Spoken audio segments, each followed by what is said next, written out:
مثبت طور پر بھی استعمال ہوتا تھا اور منفی طور پر بھی استعمال ہوتا تھا. لہجہ بتاتا تھا کہ یہاں آپ کا رویہ کیا ہے, مثبت ہے یا منفی ہے. جیسے بڑا ہی حرامی ہے میں اس کی, اب یہ جو ہے ظاہر ہے کہ وہ برائی کر رہا ہے وہ اس کی, یا وہ اپنا یار ہے بڑا حرامی ہے, ایمان سے بڑا ہی حرامی ہے, تو یہ تعریف کی جا رہی ہے کہ وہ شریر بہت ہے. یہ تمام چیزیں جو ہیں یہ صرف اس وقت آپ کی سمجھ میں آ سکتی ہیں جب آپ مختلف موضوعات پر ان کی چیزیں پڑھیں یا سنیں کہ کس موضوع. مثال کے طور پر کسی دوست سے اپنی بات کر رہے ہیں تو کیسے بات کرتے تھے؟ دیکھیے, دوست سے بات کرنے کا طریقہ سب سے زیادہ بے تکلف اور سب سے زیادہ کھلا ہوتا تھا. اس میں گالیاں بھی ہوتی تھیں, اس میں یعنی وہ تو پھر کچھ بھی ہے, وہاں پر تو کسی طرح کی کوئی حد یا وہ مقرر نہیں ہے. آواز امتیاز کیا کہہ رہی ہے, میں کیا کریں, کام وام کوئی ہے نہیں کرنے کو, طبیعت بڑی میری گھبرا رہی ہے طبیعت, چل منڈے پہ چل کے سنیما دیکھتے ہیں. بھائی نئی فلم آئی ہوئی ہے, دیکھ رہی ہے, کیا پیسے کتنے ہیں تیری جیب میں یہ بتا. میرے پاس 4 آنے پڑے میں کل, اب سوچ لے 2 آنے اور اللہ, تب جا کے دونوں کا کام ہوئے گا. یہ گویا بے تکلفی اور دوستی کی بات ہے. مان لیجئے کوئی آ رہا ہے سامنے سے, کوئی جوڑا آ رہا ہے, کوئی سیاح آ رہے ہیں یا کوئی بھی آ رہے ہیں, تو ان کے بارے میں کیسے کمنٹ پاس کرتے تھے؟ بس دیکھ رہے ہو خلیفہ, اب بڑی صحیح کی پانی ہے, بس گلا انڈوا بھی ہے ساتھ میں, کیا کہہ رہے ہو, کس لیں یہیں پہ. اب اس کو آپ سمجھ نہیں سکتے, دراصل اس نے یہ کیا کیا کہا ہے. اس نے یہ کہا ہے کہ ایک بڑی خوبصورت عورت ہے اور حالانکہ مرد بھی اس کا ساتھ چل رہا ہے, لیکن اگر تم کہو تو داب لوں اس کو یہیں. ایسا کچھ کرتے نہیں تھے وہ, بس یہ آپس کی شرارت تھی. یہاں پرانی دہلی میں کبوتر بازی اور پتنگ بازی یہ بھی خوب لطیفے ہوتے تھے اس میں کچھ بتائیے کہ وہ کیا کس طرح کی زبان استعمال ہوتی تھی؟ بس دیکھیو, آج شاق کے گھر گیا میں, وہ سارا کبوتر اڑا دیا تھا چھت پہ. میں نے اس سے کہا بھائی نیچے تو آ, تیرے کبوتروں سے تیری جان نہیں چھوٹتی کبھی. بس کہنے لگے وہ سلام کا جو لمڈا ہے نا, 2 کبوتر لے گیا میرے, اور جب تک میں 4 نہیں لاؤں گا نا اس کے چین سے نہیں بیٹھنے کا, یہ بتا رہا ہوں میں تمہیں. پتنگ بازی میں کیا تھا؟ بس کل کیا ہوا, بس بھائی سلام بات سنو, بس کل کیا ہوا, وہ جو اسماعیل کا لمڈا ہے وہ گڈی اڑا رہا تھا اپنی چھت پہ سے, ادھر سے میری تنی ہوئی تھی لال. میں نے کہا دیکھ بے, تو ہے ہمارا بچہ, ذرا پیچھے کو رہیو, آگے نہ آئیو, پیچ ویچ لڑانے کا چکر اگر تو نے ڈال دیا نا تو تیرے گھر والے بھی پچھتاویں گے بیٹھ کے. مگر سارا باز نہیں آیا, آ کے لڑانے لگا میرے سے پیچ. اب جو میں نے رکھ کے کھچائی کی ہے نا تو کٹ کے گئی اس کی لال قلعے کی طرف. ایک بہت مشہور ہے پرانی دلی میں, اسپیئر پارٹ کا کام ہوتا تھا پرانی گاڑیوں کا. کہتے ہیں کہ بات ہے یہ, وہیں سے اسی کی گاڑی سے نکال کے اسی کا سامان اسی کو بیچ دیتے تھے. نہیں دیکھیے, اس کے بارے میں کچھ غلط فہمیاں ہیں. ایک تو یہ کہ یہ جو سامان, یہ موٹر میکینک وغیرہ کا کام ہے, یہ بہت بعد کی بات ہے. اچھا, ہم جب کی بات کر رہے ہیں اس وقت موٹریں تھی ہی نہیں, اور کوئی بڑا لکھپتی کروڑ پتی آدمی تھا جس کے پاس ایک آدھ کوئی موٹر ہوتی تھی, اور وہ لوگ بھی مسلمانوں میں تو ایک بھی نہیں تھا. وہ لوگ سب تھے ادھر چاندنی چوک اور وہ جو آج بجلی مارکیٹ کہلاتی ہے, وہاں بہت امیر قسم کے ہندو حضرات رہتے تھے. ان میں سے بھی 1-2 کے پاس ہی بمشکل کاروبار رہی ہوگی. یہ موٹر میکینک کا جو دھندا جامع مسجد پہ شروع ہوا, یہ شروع ہوا ہے پارٹیشن کے بعد سے, تقسیم ہند کے بعد.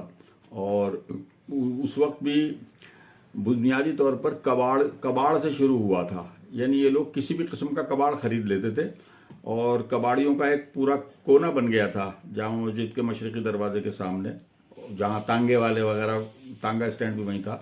وہاں ان لوگوں کی دکانیں 15-20 دکانیں تھیں, زیادہ ہی تھیں غالباً, چھوٹی چھوٹی کباڑ کی دکانیں. اب اس کباڑ میں جب موٹروں کے پرزے آنے لگے اور انہوں نے یہ دیکھا کہ اس سے تو بڑی اچھی آمدنی ہوتی ہے کہ وہ کلو کے حساب سے آپ خرید لائیں, لیکن وہ ایک ایک کر کے, اگر 1 آنے 2 آنے کے بھی بکتے تھے یا 4 آنے 8 آنے کے بھی, تو اس میں منافع کی شرح کافی تھی. تو آہستہ آہستہ انہوں نے وہ کام سیکھا کہ یہ کیا ہوتے ہیں یہ پرزے, اور کون سا پرزہ کس گاڑی کا ہے، کس گاڑی میں لگ سکتا ہے، اور پھر وہ ایک نیا کاروبار شروع ہوا جس میں پھر بعد میں موٹر میکینک بھی شامل ہو گئے، کیونکہ موٹر میکینک ہی جانتے تھے کہ گاڑیوں کے پرزے. ان کی بھی ایک زبان تھی وہ نہیں وہ تقریباً یہی، ان کی الگ کوئی زبان نہیں تھی. اچھا. وہ یہی کرخنداری یا دوسری جو آریہ جاریہ والی جو دلی کی زبان تھی وہ یہ بولتے تھے. ایک پوسٹر بازی بڑی مشہور تھی دلی کی، وہ اس کے بھی بعد کی بات ہے. جی. پوسٹر بازی دلی میں شروع ہوئی ہے تقریباً 1900 یعنی 60 کی دہائی میں، جب یہ مسلمانوں نے پہلے مقامی اور پھر شہر کی اور اس کے بعد قومی سطح کی سیاست میں حصہ لینا شروع کیا. تو وہ ایک بڑا ہی الگ موضوع ہے اور بڑا دلچسپ موضوع ہے، کیونکہ پہلے تو یوں سمجھیے کہ جو آمنے سامنے کی لڑائی ہوا کرتی تھی، ایک طرف ایک پارٹی کھڑے ہو کر گالی دے رہی ہے، دوسری طرف دوسری پارٹی کھڑے ہو کر گالی دے رہی ہے، وہ بعد میں پوسٹروں کے ذریعے ہونے لگا. اب پوسٹروں میں گالی تو دی نہیں جا سکتی تھی، لیکن جتنے بھی سخت الفاظ استعمال کیے جا سکتے تھے وہ استعمال کیے جاتے تھے، اور وہ پوسٹر بازی ایک بہت بڑا، یعنی پوسٹر جو تھا وہ ایک ذریعہ حرب بن گیا اور ایک ہتھیار بن گیا تھا کہ کسی کی عزت اتارنی ہو آپ کو. عموماً یہ ہوتا تھا کہ بیشتر مسلمان نماز پڑھتے تھے اور بیشتر لوگوں کی کوشش یہ ہوتی تھی کہ جامع مسجد میں جا کر نماز پڑھیں. تو صبح جب وہ فجر کی نماز پڑھنے جامع مسجد پہنچتے تھے تو وہاں دروازے پہ پوسٹر کوئی لگا ہوا پایا جاتا تھا. تو ظاہر ہے کہ وہ جس نے پوسٹر نکالا ہے اور جس کے خلاف نکالا ہے ان دونوں کے نام بھی ہوتے تھے اس میں، اور وہ پھر لوگ اس سے بہت لطف لینے لگے. وہ ایک تفریح کی چیز بن گئی، اور یہ لفظ آیا پوسٹر بازی کہ بھئی فلاں آدمی تو بہت بڑا پوسٹر باز ہے. اور ہمارے کئی ایسے دوست تھے کہ جن میں فاروق ارگلی بھی شامل ہیں کہ وہ اردو میں پوسٹر لوگ ان سے لکھواتے تھے جس کے وہ پیسے دیتے تھے، کیونکہ پوسٹر کی جتنی اچھی زبان ہوتی تھی، جتنی پر اثر زبان ہوتی تھی، اس آدمی کا مقصد اتنا ہی حل ہوتا تھا اس سے. تو بڑے مزے مزے کے پوسٹر. اس پر ہم الگ سے ایک ویڈیو بنائیں گے، لیکن اس وقت اگر کوئی مثال دے سکتے ہو تو دے دیجیے. پوسٹر بازی کی. جی. پوسٹر بازی کی تو آپ یوں سمجھ لیجئے کہ فرض کیجئے محمد احمد کی محمد اسماعیل سے دشمنی چل رہی ہے. وہ محمد احمد کا جو پوسٹر آئے گا تو اس پر جو سرخی ہوگی بڑے بڑے الفاظ وہ اس طرح ہوگی، محمد اسماعیل آج ننگا ہو گیا. اب ظاہر ہے یہ پڑھ کر آپ مضمون پڑھیں گے پوسٹر کا کہ بھئی کیا ہو گیا، اور پھر اس کے نیچے اس کے خلاف باتیں کہ دیکھو ہمیں پتہ چلا اس نے وہاں یہ کیا تھا، فلاں کے ساتھ یہ کیا تھا. میرا ایک سوال آپ سے یہ بھی ہے کہ کہتے ہیں کہ دلی کئی بار اجڑی کئی بار بسی، باہر کے لوگوں نے آ کر دلی کو بسایا. تو جب باہر کے لوگ دلی آئے اس کا دلی کی زبان پر کیا اثر پڑا؟ دلی اپنے آپ میں بہت ساری تہذیبوں کا، بہت ساری زبانوں کا، بہت ساری علاقائی جو شناختیں ہیں ان کا ایک مجموعہ ہے. اگر آپ شروع سے دیکھیں وہ کئی بار اجڑی، جیسا کہ آپ نے کہا، تو آخری بار جب اجڑتی ہے تو اس کو ہم 1857 کہتے ہیں. اور اس کے بعد زیادہ سے زیادہ لوگ ہندوستان، آزاد ہندوستان کا مرکز بنا راجدھانی. 1901 میں دوبارہ مغل سلطنت کے بعد انگریزوں نے کلکتہ سے دہلی، اور انگریزوں نے اردو زبان کو واقعی یہ محسوس کیا کہ اس کے بغیر کام نہیں چل سکتا ملک کا حکومت.